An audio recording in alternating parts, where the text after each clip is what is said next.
Alright, let's move on to the horizon line. The level of the horizon line will affect how things are drawn in perspective. Also, the distance proximity to the horizon line will be a factor in how they are drawn. Let's first start with the location of the object relative to the horizon line.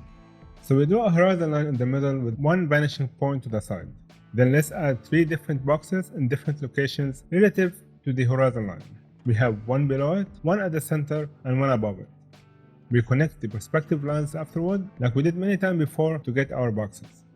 Here we can see the effect of the location of the object in regard to the horizon line. When you move above the horizon line, we will see the bottom side of the object.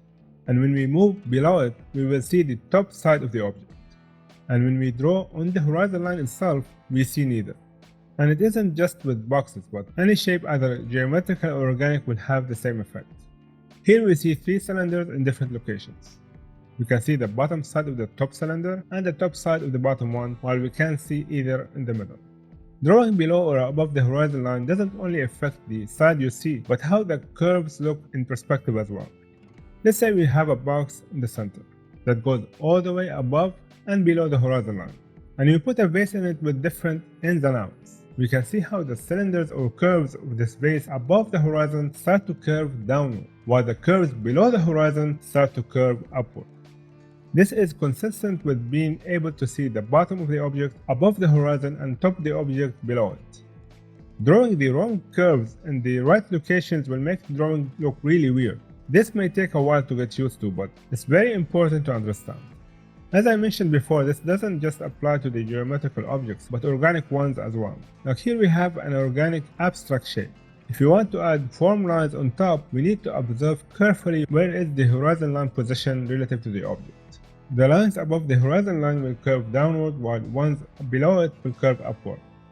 We can see the same happening with a bouncing sphere. As it hits the ground below the horizon line, we see the top surface, while curves are all bending upward. As it goes toward the center, lines balance around the horizon line. Lines above it will curve downward, and the lines below it will curve upward. As sphere rises above the horizon line, we see a bit of the bottom surface, and all the lines around the sphere will curve downward. So now we saw what happens with objects moving above and below the horizon line. Let's see what happens when the horizon line itself, or the eye level, moves up and down. It's basically the same effect, but for the whole scene, not just for the object. For example, if we move the eye level to the bottom of the canvas, all the objects in the scene are now above the horizon line, and you will see the bottom surface of any object that we draw in the scene. And if you move the horizon line to the top, every object in the scene will be looked at from above, so we will see the top surface of all objects in the scene. So in short, moving objects changes the perspective of individual local objects, while moving the horizon line itself changes the perspective of the whole scene. Of course, each view has its own trademark. For example, low-angle view gives sense of grandeur to objects in scene, like looking at skyscraper or large monument. It also gives the sense of helplessness and danger as a character, like we see here in these movie shots. It can also make character look larger than life, and so on. As for the high-angle view or bird's eye view, it will give the sense of the aerial shot or the overall perspective of the scene. It can also show the opposite view of the low angle for characters, showing the perspective of the viewer looking down at them while they are looking up toward the sky. Each angle has its own pros and cons, and knowing how to draw both will give you more options to use to draw your own scene. I finished this lesson a couple of months ago, but I added this section because I saw a comment on one of the videos I posted before saying the following. So the center of vision horizon line can also be on the ground if I look down? This was new to me. So I thank you for asking this question because it's making my lesson more dynamic to include questions from the viewer. To answer this, we need to separate between the angle of the observer's cone of vision and the scene itself. So if we looked at the terms again, when we look down, the cone of vision is now looking down, but the horizon line is still at eye level. See, the horizon line does not follow the direction of the eyes, it follows the level of the eye. Let's watch this little 3D demo I made for a little street with a couple of boxes on the right. Right now I'm looking straight ahead and I'm about 2 meters above the ground. From this position, I can see how the first box on the ground is below the horizon line, so I can see its top face. The second box is at the horizon line, so I can see either the top or the bottom of it. And all the boxes above it are above the horizon line, so I can see the bottom of all of them. I can also see the top of the car since I'm around 2 meters high, but I can't see the top of the building because they are above the horizon line. Now let's see what's happened when I look up and down while maintaining the eye level. As I look up, the cone of vision is showing the rest of the scene while the horizon line is still in the exact place.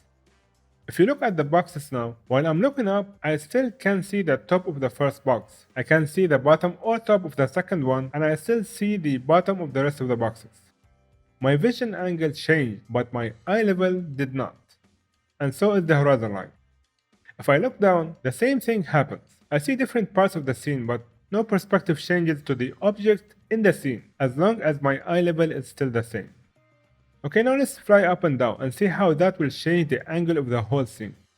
As I fly above the street, my eye level changes, and so does the horizon line.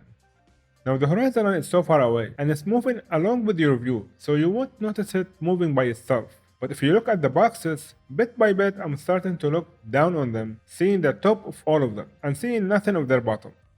You can also notice how the horizon line is moving compared to the boxes, and every time it moves above a box, you can start seeing the top of that said box. As we reach the top, we can now see that the horizon line is above the roof of the buildings, and now I can see the top side of the building as well. If we do the opposite and go all the way down to the ground level, the horizon line starts going down with me, and all the boxes now are seen from below. And you can see the bottom of them until you reach the last one on the ground. Now this box is on the same level as the ground level, and so am I, and so is the horizon line as well, so we don't see either the top or the bottom of it. I can't see the top of the cars either, since the top of the car is above the horizon line. Now the ground line and the horizon line are on the same level, not because I tilted my head up and down, but because I moved the whole level of my eyes up and down. To hammer this point even further, let's look at real photos with this effect. If we look at this view from the ground level, maybe inches away from the ground, we can see how the ground line and the horizon line are the same. We are seeing almost everything from the bottom. We see the bottom of the fire escape, we see the bottom of the sign, we see the bottom of the window's top plug, and so on. And we can't see any top face of any object above the ground and the horizon line. If we went up in an air balloon, we would start to see the horizon line as at the exact same level of the eye of the viewer. Some people on the right may be taller than the cameraman or shorter, and their eye level may vary a little bit, but the horizon line is right there up with you. If you look at the buildings at the ground level, you can see the top of all of them, because all of them are below the horizon line. If we move up even higher in like an airplane, you can see it even clearer here. The whole city is beneath the horizon line, and the horizon line is at the eye level of the viewer in that place. So we see all the objects down there from the top level, and we see the top of all these buildings. Hopefully that clears things up. In short, the tilt of the head does not affect the eye level, as long as you don't go up and down while tilting your head. The horizon line will always follow your eye level, not your eye direction. But I want to mention one little note on tilting the head. There is a bit of an effect that happens when you do that. Let me show you what I mean. So here we are standing on a normal road looking straight ahead. It's a 2-point perspective slightly. It can even be 1-point perspective. But notice how that will change when we look up and down. As we look up, a distortion will happen, and this can happen using your eyes or a camera without the vertical adjustment option. The lines will start to bend away from you as you look up, pointing toward a 3rd-point perspective above the scene, turning this from a 2-point perspective scene into a 3-point perspective scene. But the horizon line will still be at the same place. The angle of the view changed, not the level as we said before. And now as we look down, the 3rd perspective point moves with us from the top to the horizon line, which makes it 2-point perspective again. And then when we look down even more, it goes below the horizon line, as you can see from the building lines. Still a 3-point perspective, but the 3rd point moves with your tilt as you look up and down. Here's another view. We look up, all the lines go from 90 degrees vertical lines to a different angle pointing at the 3rd perspective point above. And as you tilt your head down, the opposite will happen, pointing at the 3rd point perspective below the horizon line. So tilting your head does have an effect, just not on the whole scene perspective, only to your own personal perspective looking at the static scene. I hope that made things clearer for you, and thank you for your question again. So try it yourself. Draw multiple objects at different distance from the horizon line. or move the horizon line itself and see how that will affect your overall look of your scene. Do a couple of them in both situations and see how it goes. You can do this as a homework if you want. With that, we can wrap up this quick lesson about the horizon line and move on to the next lesson, where we will talk about the grid star. It's a very useful tool to draw perspective lines with ease, so we will talk about it in the next lesson. If you like this video, feel free to leave a like. If you have any questions, leave them down below in the comment section and I will do my best to answer them as soon as possible. To stay notified for future lessons, don't forget to subscribe and hit that notification bell. Thank you all for watching, and I will see you in the next lesson.